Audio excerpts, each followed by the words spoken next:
살다 보면 내가 이걸 왜 해야 되지? 이런 질문을 할 때가 있죠. 내가 이걸 왜 해야 되지? 열심히 살았는데 사람들이 도무지 인정을 해주지를 않는 겁니다. 정말 오랫동안 기다렸는데 아무런 일도 일어나지 않습니다. 나는 최선을 다했는데 아무런 결과가 나타나지를 않는 겁니다. 이럴 때 내가 이걸 왜 해야 되지? 이런 질문을 하게 되지요. 좀 질문을 바꾸면 좋겠습니다. 이렇게 내가 이걸 왜 하고 있지? 내가 이걸 왜 하지? 라고 하는 이 질문을 좀 바꿔서 내가 왜 이 자리에 있을까? 내가 여기 있어야만 하는 이유는 무엇일까? 라고 그렇게 우리가 질문을 바꿀 수 있으면 좋겠습니다. 질문을 바꾸면 대답이 바뀌니까. 질문을 바꾸지 않으면 대답이 항상 똑같을 수밖에 없는데 질문을 바꾸면 대답이 바뀌니까 우리가 한번 대답을 바꿔보자 라고 하는 거죠. 아나니아가 사도 바울에게 이야기합니다. 지금 사도행전 22장 14절 말씀인데 문장을 읽을 때 그 문장의 뜻을 정확히 알고 싶으면 주어를 찾고 동사를 찾으면 되지요. 여기에는 지금 주어가 당연히 하나겠죠. 주어가 하나 있고 동사가 하나, 둘, 셋, 네 개가 나오네요. 주어가 뭐냐면 하나님이죠. 동사는 택하였다, 알게 하였다, 보게 하였다, 듣게 하였다. 이렇게 네 개의 동사입니다. 주어가 하나님이시고 하나님이 택하셨고 하나님이 알게 하셨고 하나님이 보게 하셨습니다. 그리고 하나님께서 듣게 하셨습니다. 그래서 구원하셨습니다. 구원이라고 하는 건 결국은 내가 하는 게 아닌 거예요. 하나님이 나를 택하셔야 구원이 있는 거고 하나님이 자기 뜻을 알게 하셔야 내가 구원을 받을 수 있고 하나님이 나로 하여금 보게 해주셔야 내가 구원을 받을 수 있고 하나님이 주의 음성을 들려주셔야 내가 구원을 받을 수 있는 겁니다. 그래서 구원은 내가 노력해서가 아니라 100% 하나님의 선물인 겁니다. 하나님이 나를 선택하신 사건, 그것이 바로 구원이라고 하는 겁니다. 하나님을 향한 열심이 이 사도 바울이 얼마나 대단했었습니까?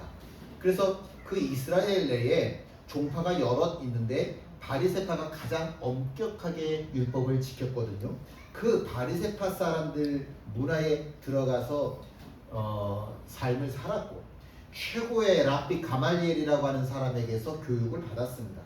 그래서 이 바울의 마음에 그 당시에는 사울이라고 하는 이름이죠. 그 사울이라고 하는 이름을 가지고 살았을 때는 이 마음에 얼마나 대단한 열정을 가지고 있었는지 모릅니다. 그 열정을 가지고 그 열심을 가지고 뭐를 하냐면 안타깝게도 예수쟁이들을 잡아다가 가두고 죽이는 일을 했었죠. 자기 딴에는 하나님을 안다고 생각했어요. 자기 딴에는 하나님을 향한 열정이 대단하다고 생각했었습니다. 문제는 뭐냐면 여러분 이 세상에 존재하는 사람은요 어떤 사람이든지 다 피조물이에요. 목사님들도 다 피조물이에요. 유튜브에 나오는 그 모든 목사님들도 다 피조물이에요. 유명한 이름만 대면 다 아는 그런 목사님들도 다 피조물이에요. 절대로 피조물이기 때문에 하나님을 완전히 알 수가 없어요.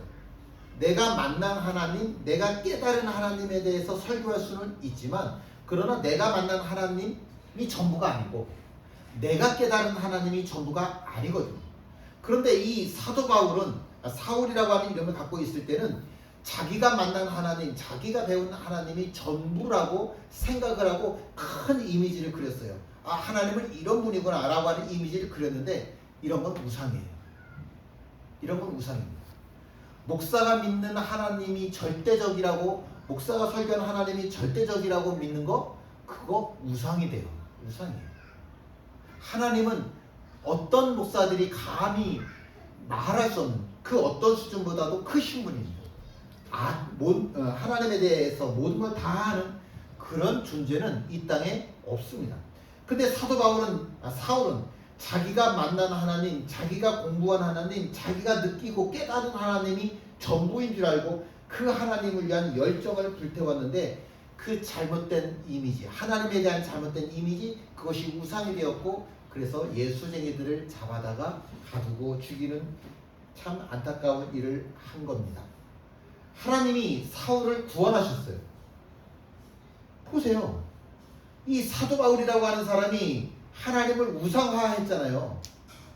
그런 사울을 하나님이 구원해 주시는데 이 사람이 선한 일 했냐? 아니요. 예수쟁이들을 잡아다 가두고 죽이는 일을 했잖아요.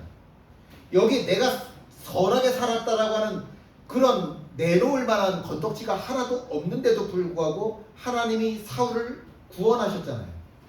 구원은 내가 공로가 있어서 내가 선해서 구원받는 게 아니라고요.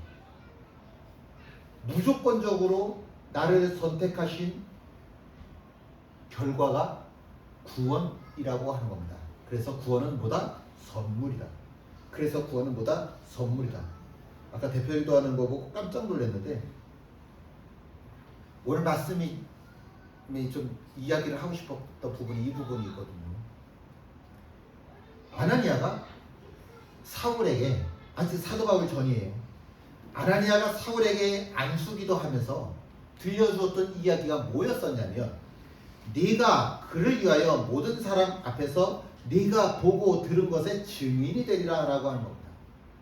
너를 왜 구원하는지 아니? 내가 너를 왜 구원하는지 알아?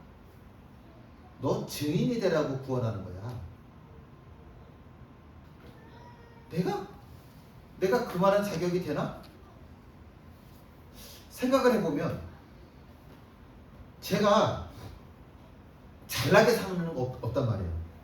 그런데 제가 잘나게 살던 못나게 살던 간에 제 뒤에 있던 제 자녀들이 여러분들이 보면서 아 그래도 이렇게 믿음을 살아야 되는구나, 인생은 이렇게 살아야 되는구나, 그렇게 좋던 나쁘던 보게 되잖아요. 증인이라고 하는 게 세계를 누비면서 전도한다라고 하는 그런 의미가 아니라 하나님이 믿는 자로서 나를 세워놓으신 거예요. 믿는 자의 삶으로 나를 딱 세워놓으셨기 때문에 사람들이 나를 보면서 아 예수 믿는 건 저렇게 사는 거구나, 내가 큰 거인 같은, 내가 큰 거목 같은 신앙을 갖고 살아서가 아니라 내가 먼저 예수 믿은 사람이기 때문에 내가 목사라고 하는 이름을, 내가 아버지라고 하는 이름을 가지고 있기 때문에 나라고 하는 사람을 딱 세워놓으시고서는 하나님께서 다른 사람들로 하여금 봐봐 저렇게도 믿을 수 있어, 저렇게 믿어도 돼, 알았지? 저렇게 살아도 되는 거야. 그렇게 하나님이 나를, 우리를 무엇으로 삼으셨냐면 증인으로 삼으셨습니다. 만약에 내가 잘못된 길을 가면 내 자녀들도 잘못된 길 가겠지. 만약에 목사가 삐뚤은 인생 살면 아 성도들에게 뭐 좋은 소리, 올바른 소리 할 수 있었겠어요? 나는 옆으로 가면서 야 너 왜 옆으로 가? 너 똑바로 가야지, 이렇게 이야기할 수는 없잖아요. 그러니 내가 조금이라도 올바른 자의 삶을 살기 위해서 저는 노력을 해야 되고, 그 삶을 보면서 성도들은 아 그래도 예수 믿으려면 저렇게는 믿어야 되겠구나, 증인이 된다라고 하는 거. 내가 너를 왜 택했는지 아니? 내가 너를 왜 구원했는지 아니? 내가 너에게 이 말씀을 왜 들려주는 줄 아니? 너로 하여금 모든 사람 앞에서, 어떤 네 가족뿐만이 아니라 교회와 형제교회라고 하는 이 작은 교회 안에 있는 사람들뿐만이 아니라 세상 모든 사람들 앞에서 네가 증인이 되라고 내가 너를 선택한 거야. 모든 사람 앞이래요. 모든 사람 앞이래요. 이 모든 사람이라고 하는 이 말 때문에 지금 이 말을, 사도 바울의 말을 듣고 있던 이스라엘 사람들이 화가 나가지고 막 이제 소리를 지르기 시작을 하는 겁니다. 모든 사람이라고 하는 단어 때문에. 아나니아가 사울에게 이야기합니다. 왜 주저해? 너 구원받았잖아. 너 구원받았는데 지금 너가 왜 주저하고 있어? 지금 너가 해야 될 일은 뭐냐면 세례를 받는 일이야. 세례 받자. 네, 제가 세례 받겠습니다. 그리고서는 세례를 받습니다. 그리고 그 사람의 이름이 이제는 사울이 아니라 바울이라고 하는 이름으로 바뀌어지게 되죠. 물론 이름의 뜻이 바뀌는 건 아니에요. 사울이라고 하는 이름은 이스라엘 사람들 히브리식 발음이에요. 그러니까 우리 박경수라고 하는 이름으로 박경수라고 하는 건 한국식 발음이고 영어로 발음하던 뭐 일본어로 발음하던 조금 발음이 달라지겠죠. 달라지는 발음, 헬라어로 발음을 하게 되면 그것이 바울이 되어지는 거예요. 똑같은 뜻이에요. 다른 게 아니라 사울이건 바울이건 이 사람의 이름의 뜻이 변한 게 아니라 다른 이름으로 바울이라고 하는 이름으로 불려지기 시작하는 거예요. 왜? 나 세례 받았어요. 세례 받았는데 왜? 세례라고 하는 건 내가 주님과 함께 죽고 주님과 함께 살았다고 하는 뜻이잖아. 나는 이제부터 예수와 함께 죽고 예수와 함께 살아가는 인생을 살아갈 거야. 나는 당신들 모두가 나를 사울이 아니라 바울로 불러주면 좋겠어. 내 이름은 사울이 아니라 바울이야. 사람들이 이 바울의 모습을 보면서 너무 이상한 거예요. 아니 왜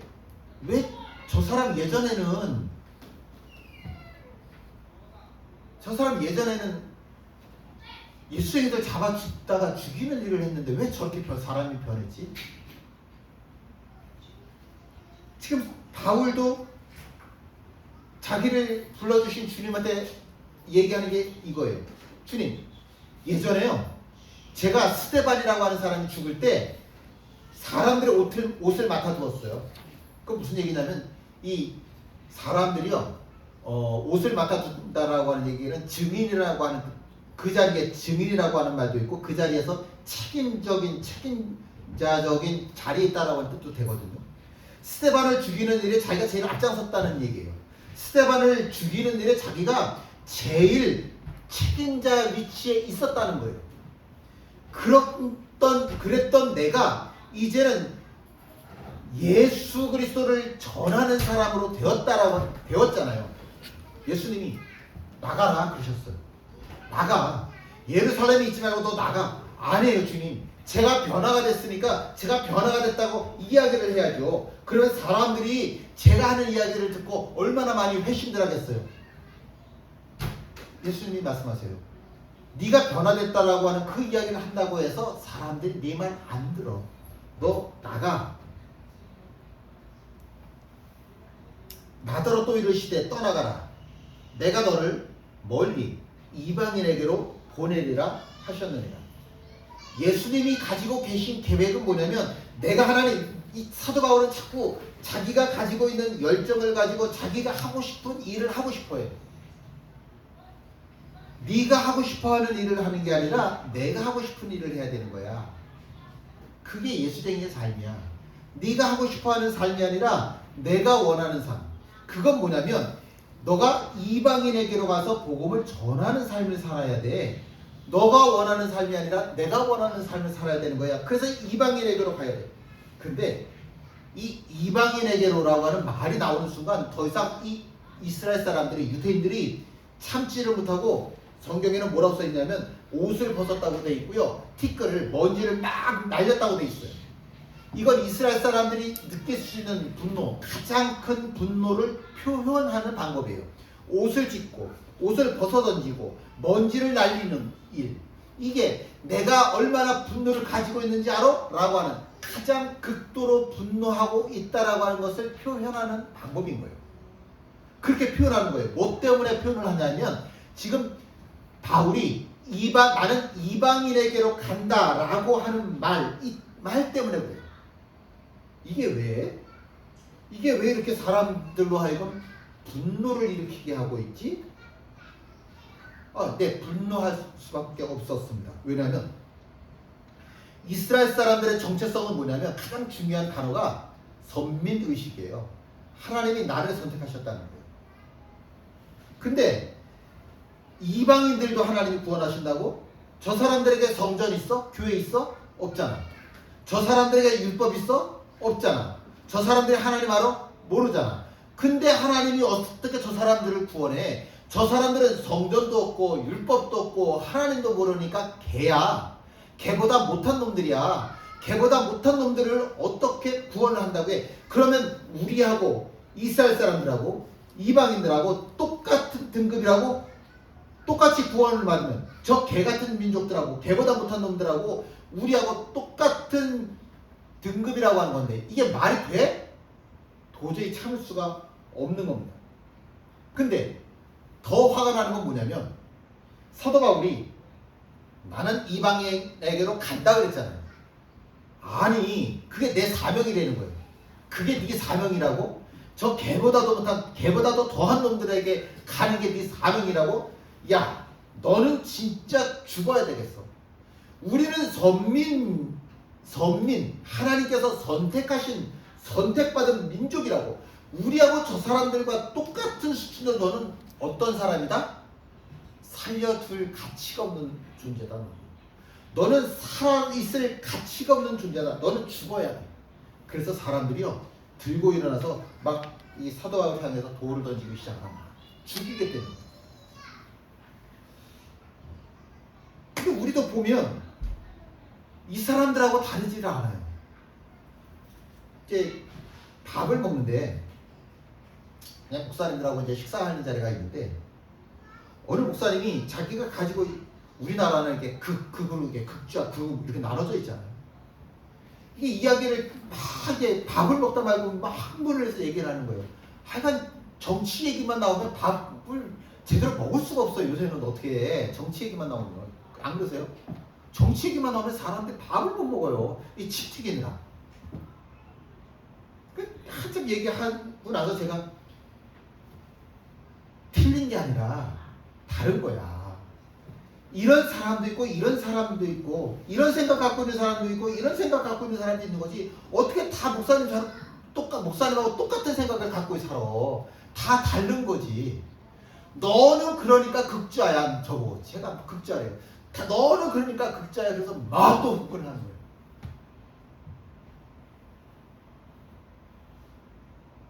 하나님이 나를 선택하셨어. 그런데 하나님이 나만 선택하셨겠냐? 내 옆에 있는 사람도 선택하시고 내가 미워하는 사람도 하나님이 선택하셨거든요. 해를 만드셨는데 이 해라고 하는 게 하나님이 사랑하시는 사람들에게만 햇빛 주시는 게 아니라 하나님을 모르는 하나님 앞에서 죄악이란 모든 더러운 죄악을 끔찍한 죄악을 다 해하고 있는 그 사람들에게도 하나님이 햇빛을 주시고 공기를 주시고 바람을 주시잖아요. 근데 사람들은 나만 잘났대. 내가 갖고 있는 생각만 옳대. 우리 교회만 잘났대. 내가 갖고 있는 생각만 맞고 내가 믿는 방식만 옳대. 그러니까 유태인들이 사도 바울을 향해서 살려줄 자가 아니다라고 소리를 질렀는데 우리도 똑같은 거잖아요. 넌 나랑 생각이 다르니까 넌 극좌야. 너는 나랑 생각 다르니까 넌 극우야. 도대체 예수 믿는 사람과 예수 믿지 않는 사람들의 차이가 뭔지 잘 모르겠습니다. 언제부턴지 하나님은 하나님이고요. 그 하나님보다 더 중요한 거는 내 열심, 내가 가지고 있는 기준, 내가 가지고 있는 가치관, 이게 너무너무 중요한 시대가 됐더라고요. 질문. 아브라함이 하나님은 나만의 하나님이라고 생각했을까요? 다윗이 하나님은 나만의 하나님이라고 생각했을까요? 사도 바울이 하나님은 나만의 하나님이라고 생각했을까요? 모든 사람의 하나님, 우리 모두의 하나님이라고 생각을 했죠. 이스라엘 사람들이 짐승보다 못한 이방인들이라고 생각하던 그 사람들도 하나님을 믿어야 된다고 생각을 했고 그 사람들에게도 구원이 필요하다고 생각을 했어요. 가장 중요한 건 이겁니다. 구원은 모든 사람에게 필요해요. 구원은요 모든 사람이 받아야만 하는 겁니다. 지금 예전에는 제가 그러니까 20년 30년 전에 처음 목회할 때 아니죠, 제가 처음 목회할 때는 벌써 30년 전이군요. 그때는 기독교인이 30%라고 그랬거든요. 지금은 우리나라 5,200만, 5,300만 얘기하는데 지금은 예수 믿는 사람들의 퍼센티지가 어느 정도인지 아십니까? 800만이라고 그래요. 근데 800만 중에 2단이 200만이에요. 그러면은 600만, 500만에서 600만 명이 예수 믿는 사람들이에요. 퍼센티지가 얼마나 줄어든지 아세요? 500만 명이면 500만 명 몇 퍼센트요? 한 10%. 네?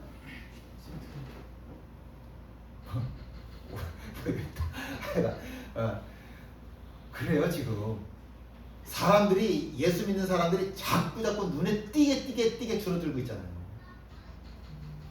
그래도 우리가 하나님이 하시고 싶어 하시는 말씀, 우리가 살아야 되는 말씀의 기준은 뭐냐면 하나님은 모든 사람의 하나님이세요. 그래서 복음을 받은 우리는, 구원을 받은 우리는 증인으로 살아야 되는 거예요. 그 증인이라고 하는 것은 이런 겁니다. 우리 모두가 다 구원받을 가치가 있다고. 내가 미워하는 사람조차, 세상에서 버림받았다고 여겨지는 사람조차 구원받을 자격이 있다고. 니느웨를 바라보면서 요나는 그랬거든요. 하나님, 우리하고 원수니까 저 사람들은 구원받을 자격이 없어요. 근데 하나님은 뭐라고 그러시냐면, 야, 그 땅에 자그마치 12만 명이나 되는 사람들이 있어. 근데 너가 싫어하는 그 사람들을 다 죽이자고? 그게 말이냐? 아니, 나랑 내가 싫어한다고 해서, 우리나라 사람들이 싫어한다고 해서 그 사람들 다 죽어야 된대. 그런 법이, 그게 말이 돼요? 저는 진짜 한동안 너무 좋았던 얘기가 뭐냐면 일본이 해마다 가라앉는데요. 너무 좋더라고요. 일본이 땅이 가라앉는다는데 너무 좋더라고. 근데 실제 그런지 안 그런지 모르겠지만 그래도 하나님 보시기에 그들도 똑같이 구원받아야만 하는 사람들인 거죠. 나를 택하신 분이 하나님이시라고요. 근데 내가 더 저 사람들보다 더 잘났기 때문에 나를 선택하신 거 절대로 아니고, 내가 더 열정이 있기 때문에 하나님 나를 선택하신 거 아니라고. 하나님이 나를 택하셨고, 하나님이 나를 알게 하셨고, 하나님이 나를 보게 하셨고, 하나님이 나를 깨닫게 하셨고, 그 이유는 순전히 구원받기 위해서인데, 그 구원이라고 하는 것은 받지, 너가 구원받은 것처럼 저 사람에게도 구원이 필요하기 때문에 내가 너를 먼저 구원했을 뿐이야. 너가 먼저 구원받은 것 뿐이지 저 사람이 너보다 못난 구원을 안 받았기 때문에, 구원을 못 받았기 때문에, 아직 구원을 못 받았다고 저 사람이 너보다 못난 존재 아닌 거야. 택하심이라고 하는 것은 목적이 있는 겁니다. 무슨 목적? 증인으로 삼으시기 위한 목적.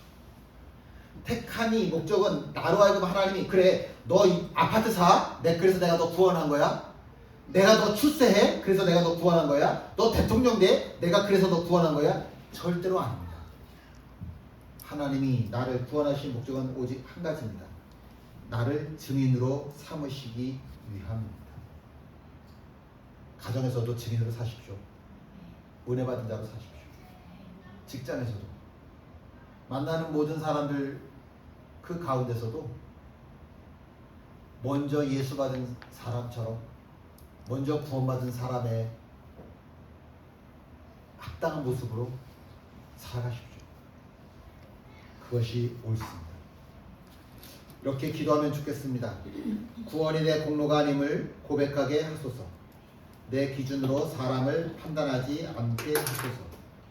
복음의 통로 되게 하소서. 포기한 그 사람에게도 주님 마음이 향함을 믿게 하소서. 찬양하십니다. 함께 일어나셔서 찬양하십니다.